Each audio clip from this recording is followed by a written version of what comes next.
Hello বন্ধুরা, welcome back to my channel Shantanu Mamita চ্যানেলে তোমাদের অনেক অনেক স্বাগত জানাই। তো আজকে কাকে নিয়ে ভিডিও করতে এসেছি বা কেনই ভিডিও করতে এসেছি তোমরা টাইটেল থাম্বনেল থেকে কিছুটা অবশ্যই বুঝতে পারবে, কিন্তু না সবটা বুঝতে পারবে না। ভিতরে বিষয়বস্তুতে না গেলে তোমরা বুঝতে পারবে না আমি কি বলতে চাইছি অ্যাকচুয়ালি। তো প্রথম থেকে শেষ পর্যন্ত ভিডিওটা দেখো, অবশ্যই যারা সাবস্ক্রাইব করোনি সাবস্ক্রাইব করে পাশে থেকো, আর ভালো লাগলে লাইক করো, কমেন্ট করে জানিও কেমন হয়েছে।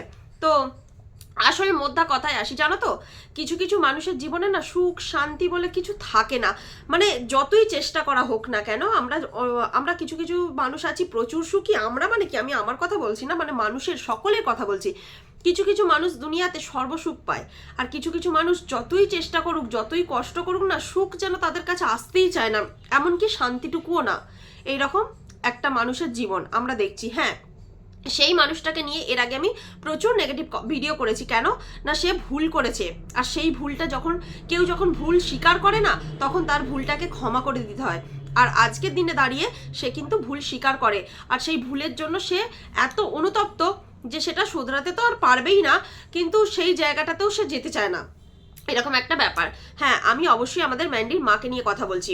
ম্যান্ডির মা এক সময় খুব বড় একটা ভুল করলো। কি ভুল না, ওর মানে ম্যান্ডির বাবা ওর মাকে বাড়িতে ফিরিয়ে আনার পরেও, একটা বাসস্থান দেওয়ার পরও লোকের দুয়ারে দুয়ারে ঘুরছিল, যাযাবরের মতো জীবন কাটাচ্ছিল। সেইটা দেখে থাকতে না পেরে, দেখো যতই হোক একটা সম্পর্ক তো এককালে ছিল, থাকতে না পেরে তাকে স্ত্রীর মর্যাদা দিয়ে বাড়িতে আনতে চেয়েছিল। বলতে পারো বয়সকালে সে বুঝতে পেরেছিল যে আমারও একজন পাশে মানুষের দরকার, তো সেই কারণে আনতে চেয়েছিল, এনেও ছিল, সে তার কাজ করে দেখিয়েছিল। কিন্তু ম্যান্ডির মা সেই জায়গায় অনেক বড় একটা ভুল করেছে। সেই ভুলটা তাকে আজও তাড়া করে বেড়াচ্ছে। কি ভুল? সেই সময়তে সেই মানুষটির পাশে না থেকে চলে গিয়েছিল ওই ঝাঁপিয়ার বাড়িতে সুখের জীবন কাটাতে গিয়েছিল, তার টাইলসের ঘরে থাকতে গিয়েছিল। কি বুঝেছিল জানি না, বা ঝাঁপিয়া তাকে কি বুঝিয়েছিল সেটাও আমরা কেউ জানি না। তবে এটা স্পষ্ট, ঝাঁপিয়া তাকে রেখেছিল শুধুমাত্র ভিউজের লোভে, এটা আমরা বুঝতে পারি। তো এত ভিউজের মানুষের লোভ, আমি অবাক হয়ে যাই। আমি দিনের পর দিন খেটে চলেছি, দিনের পর দিন এত পরিশ্রম করি এই ভিডিওর পিছনে। এক তো লোকের ভিডিও দেখা, সেই ভিডিও দেখেই বসে যে আমি ভিডিও করছি এটা সময় সবসময় পাই না, বা সকলের ভিডিও দেখে একটা মাথার মধ্যে সেই বিষয়বস্তুগুলোকে ঢুকিয়ে বসে ভিডিও করার সময়টুকু সবসময় হয় না। তারপরেও চেষ্টা করি, সেই কষ্টের দাম কিন্তু পাই না, ভিউজ আসে না সেরকমভাবে, তারপরেও চেষ্টা চালিয়ে যাচ্ছি। কিন্তু এই মানুষগুলো এতটাই ভিউজের কাঙাল, এতটাই লোভী, অথচ ওই মেয়েটির কিন্তু কোনো মানে কি বলবো, আর্থিক দিক থেকে সমস্যা নেই।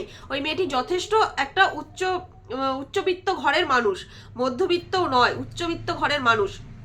তারপরেও তার এত লোভ একটা সংসার ভেঙে দিল। আমার মতো মানে আমি যে মনের, সেই মনের মানুষের দিক থেকে আমি হিসেব করে বলতে পারি, যদিও আমি মানে ম্যান্ডির মাকে আমার বাড়িতে নিয়ে এসে রাখতাম কিছুদিনের জন্য, তারপর যখন দেখতাম যে হ্যাঁ তার একটা স্থায়ী ঠিকানা আছে, সেই ঠিকানায় তার যাবার সুযোগ হয়েছে, তখন তাকে ছেড়ে দিতাম যে হ্যাঁ কাকিমা তুমি ওখানেই থাকো, আমি তো আছি, তোমার সাথে মাঝে মাঝে গিয়ে দেখা করে আসবো, কথা বলবো ফোনে, তুমি ভালো থাকলেই আমি ভালো থাকবো, এইটুকু বলতাম। কিন্তু ওই ঝাঁপিয়া ভিউজের লোভে তাকে ওখান থেকে টেনে হিজড়ে নিয়ে চলে এলো, তার চ্যানেল ঠিক করার নাম করে নিয়ে এসে নিজের বাড়িতে রাখলো। সেসব তো গেল অনেক পুরনো কথা। তারপরেই কি হলো, তারপরে যেটা ঘটলো সেটা, মানুষটি দুনিয়া ছেড়ে চলে গেল, ম্যান্ডির বাবা এই দুনিয়া ছেড়ে চলে গেল। কিন্তু ম্যান্ডি যে বাড়িটা ওর মাকে দিতে চায় না এটা তো স্পষ্ট, কিন্তু ম্যান্ডির মাও চায় না যে বাড়িটা ছেড়ে সে চলে গেছে সেই বাড়িতে সে থাকতে, সেও কিন্তু চায় না। তাই জন্য সে এখান ওখান হন্ডি হয়ে ঘুরছে কোথাও একটা বাসস্থানের আশায়। শেষমেশ তার ভাই তাকে ডেকেছিল, মানে ম্যান্ডির মামা তাকে ডেকেছিল যে তুই আমার বাড়িতে আয়, আমার বাড়িতে এসে থাকবি, মায়ের বাড়িতে। তো সেই ভেবে খুশিতে সে চলে যায় বহরমপুরে তার মামার বাড়িতে, ম্যান্ডির মামার বাড়িতে। তো সেখানে গিয়ে সে কিন্তু কথাবার্তা বলে নেয়, আমরা কিছু মানুষের ভিডিও থেকে জানতে পারি, সব কিছু তো আর তাদের সাথে পার্সোনালি কোনো যোগাযোগ নেই যে জানতে পারবো, ভিডিও থ্রু জানতে পারি যে সে বলে আমি ভিডিও করি, যেহেতু আমি কিন্তু ভিডিও করব, তোদের আপত্তি নেই তো, মানে ম্যান্ডির মা তার মামাকে জিজ্ঞাসা করে। তো সেখানে সে বলে হ্যাঁ আমার মুখ দেখাবি না, আমার স্ত্রীর মুখ দেখাবি না, বাচ্চা টাচ্চার মুখ দেখাবি, কাজকর্ম দেখাবি, ঠিক আছে, কিন্তু আমাদের মুখ দেখাবি না, সেই শর্ত নিয়ে যায়। ঠিক আছে, কোনো ব্যাপার না, সবাই ক্যামেরা ফ্যামিলি হয় না। তো সেটা না দেখিয়ে ভিডিও করতে থাকে। এবং তাকে বলে তাহলে মায়ের বাড়িটা যখন পড়ে আছে মায়ের বাড়িটা গোছগাছ করে পরিষ্কার করতে। সে পরিষ্কারও করে, খুব যত্ন সহকারে পরিষ্কার করে, ভাবে যে হ্যাঁ একটা আমার বাসস্থান হলো এতদিনে। কিন্তু ওই যে বলে সুখ সহ্য হয় না কিছু মানুষের জীবনে, ঠিক তাই হলো, সুখ সহ্য হলো না। তার ভাইয়ের হঠাৎ করে মনে হলো যে আমি যদি ওই বাড়িটায় আমার দিদিকে থাকতে দিই তাহলে তার একটা মেয়ে আছে, সেই মেয়ে এসে সেই বাড়ি দখল করবে, এটা তার মনে হলো। তো সেই কথার পরিপ্রেক্ষিতে আজ কিন্তু ম্যান্ডি তার ভিডিওতে পুরো ক্ল্যারিফিকেশন দিয়ে দিয়েছে। কি সেটাও আসবো, সেই ভিডিও সেই কথাতেও আসছি। তার আগে বলি সেই বাড়িটা দখল করে নেওয়ার কথা বলেছে। তো আমি একটা কথা বলি, আর একটা ভিডিও মানে ম্যান্ডির ভিডিও থেকে এটুকু জানতে পারি যে তার দিদার মৃত্যুসজ্জায় তার মামা নাকি বলেছিল এই বাড়িটা সে তার ছেলের নামে লিখে দিয়েছে, মানে ম্যান্ডির দিদা তার মামার ছেলের নামে লিখে দিয়েছে। তো ম্যান্ডির মাকে থাকতে দেবে, শুধুমাত্র থাকতে দিত। সেখানে ম্যান্ডি দখল করে নেওয়ার কি প্রশ্ন আসে? যদি কেউ কারোর নামে বাড়ি লিখে দিয়ে থাকে তার সেই বাড়িটা কেউ দখল করতে পারে না, এটা এটা একদম নৈতিক কথা। যদি বাবা মা যে যারই সম্পত্তি হোক না কেন যে কোনো ছেলে মেয়ের নামে করে দেয়, অন্য ছেলে সেই বাড়িতে দাবি করতে পারবে না। এটা হচ্ছে আইনের ব্যাপার, এটা আমি জানি। কেন জানো? কেন আমরাও হচ্ছে আমার বাবার দুটো সন্তান, দুটো মেয়ে সন্তান, ছেলে নেই। তো সেখানে সম্পত্তি কিভাবে ভাগ হয় না হয়, কি লিখে দিয়ে গেলে তার কি পরিণাম হয়, এ সমস্ত কিছু জানা আছে, সমস্তটা জানা আছে। তাই জন্যই বলছি যদি কেউ লিখে দিয়ে থাকে সে বাড়ি অন্য কেউ দখল করতে পারে না। ম্যান্ডির মামা যদি বলে থাকে যে আমার ছেলের নামে লিখে দিয়েছে, তাহলে এই ভয়টা পাচ্ছে, তার কারণ হচ্ছে হয়তো লিখে দেয়নি, মিথ্যা কথা বলেছে, হয়তো লিখে দেয়নি তাই মিথ্যা কথা বলেছে, তাই এখন সে ভয় পাচ্ছে যে যদি দখল করে নেয় তার মেয়ে। তো আমি প্রথম কথা আমি নিজের মতামত থেকে বলি, ম্যান্ডি এমনই একটা মেয়ে, আর ও যে পরিমাণে হিউজ ইনকাম, ওই বাড়ির ওপরে ও দখল নেবে না জীবনেও, মামার বাড়ির ওপরে দখল সে নেবে না। আচ্ছা, মন্দিরা ভবন একটা বাড়ি যেটা তার বাবা তাকে দিয়ে গেছে, সৌভাগ্যী কুটির একটা বাড়ি যেটা তার স্বামীর বাড়ি, সে নিজের টাকায় করেছে, তবু যেহেতু ভিটেটা শ্বশুর বাড়ির তো সেটা স্বামীর ভিটে বলা চলে। দুটো বাড়ি থাকা সত্ত্বেও, আর এখন তো মন্দিরা ভবন যেভাবে সাজিয়ে তুলেছে বিশাল ব্যাপার, মানে ওই বাড়িটা রাজকীয় করে তুলেছে। তো সেই দুটো বাড়ি ছেড়ে দিয়ে ও রানাঘাট ছেড়ে দিয়ে বহরমপুরে যাবে মামার বাড়ির দিদার বাড়ির দখল নিতে, এইরকম বোকা বোকা বুদ্ধি মাথায় আসে কি করে? এগুলো কি বলতো? তাহলে বলতে হয় শিক্ষার অভাব, শিক্ষার অভাব, তাই এরকম বুদ্ধিগুলো আসে, তা না হলে এরকম বুদ্ধি আসতো না। একটা দিদি যে দেখছে যাযাবরের মতো রাস্তায় রাস্তায় ঘুরে বেড়াচ্ছে, সেই মানুষটাকে থাকতে দিয়েও তাড়িয়ে দেওয়া, এটাকে বলে একটা শিক্ষার অভাব, বাজে মানসিকতার পরিচয়। সেটাই করলো ম্যান্ডির মামা, ঠিক তাকে বাধ্য করলো ওখান থেকে চলে যেতে। আচ্ছা, তাহলে পরিষ্কার করানোর আগে কেন বলা হলো না যে এই বাড়িটা পরিষ্কার, যখন করতে বলা হলো যে পরিষ্কার করে থাকতে বলা হলো, তখন কেন বলা হলো না যে না আমি থাকতে দেব না? পরিষ্কার করার পরে তার মাথায় কে এমন কি ঢোকালো যে তার মনে হলো এই বাড়িটা মন্দিরা দখল করতে পারে?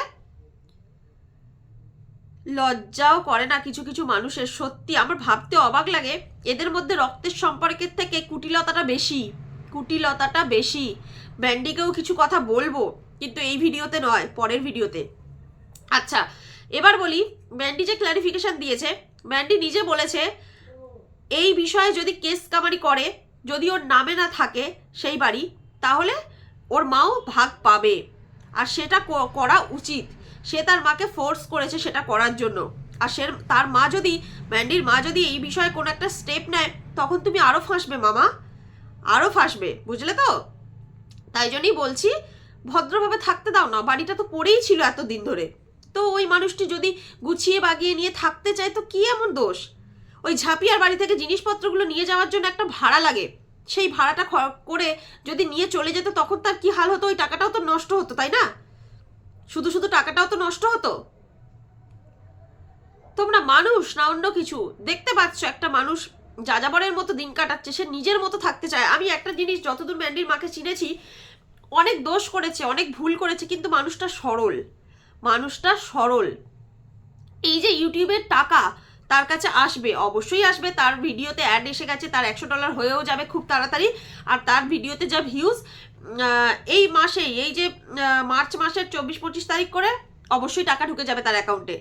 তখন সে তো তোমাদের পিছনেও কিছু না কিছু দিত, তোমাদের মানে নিজের ভাইপো ভাইজি যেই থাকুক, বাচ্চাটাকে দেখেছিলাম, তো তাদেরকেও দিত। তোমাদের শুনেছি দিন আনা দিন খাওয়া, তোমরা মানে প্রচুর হাইফাই ব্যক্তি নয়, তো সেই পরিপ্রেক্ষিতে তোমাদেরও অনেকটা কিন্তু সাহায্য হতো, ভালোবাসতো। তোমরা যদি ওকে মাথায় করে রাখতে না, তোমাদেরকেও ও মাথায় করে রাখতো, আমার এটুকুই মনে হয়। যেহেতু সে তার স্বামীর বাড়িতে জীবনেও ফিরবে না, সেহেতু ওই বাড়িতেই ও শেষ কালটা কাটিয়ে দিত এবং তোমাদের জন্য অনেক কিছু করতো, আমার এটুকুই মনে হয়। জানি না সত্যি মিথ্যে। ওই মানুষটা এমনিতে সরল, আর ওর বেশি চাহিদা নেই। আমরা কিছু কিছু সময় ভুল ভেবেছিলাম যে হয়তো ও টাইলসের বাড়িতে ছাড়া থাকতে পারে না, সাধারণভাবে বাঁচতে পারে না, কিন্তু নিতান্তই সাধারণভাবে বাঁচতে পারে। কিছু কিছু মানুষের প্ররোচনায় পড়ে এইরকমভাবে তাকে বাঁচতে হয় আর নিজের জীবনটাকে ছাড়খাড় করতে হয়।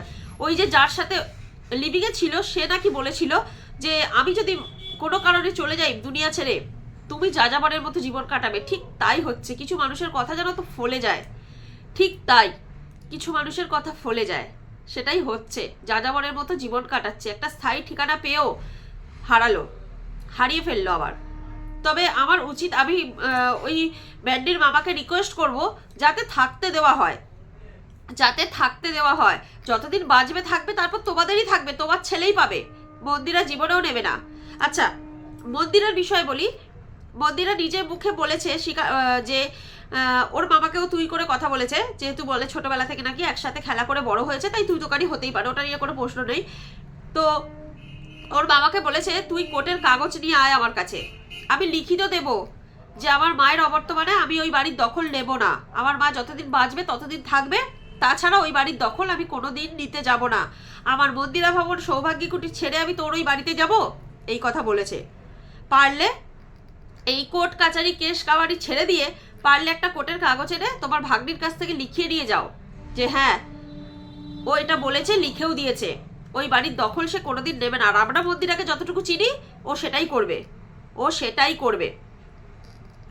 তো এটুকুই বলার ছিল, আর বেশি কথা বলবো না। আমরা চাই ওই বাড়িতে থাকুক। তো আজকের মতো এখন ভিডিওটা শেষ করছি। সবাই ভালো থেকো, সুস্থ থেকো, সাবধানে থেকো। দেখা হবে পরে একটা ভিডিও। সবাইকে টাটা।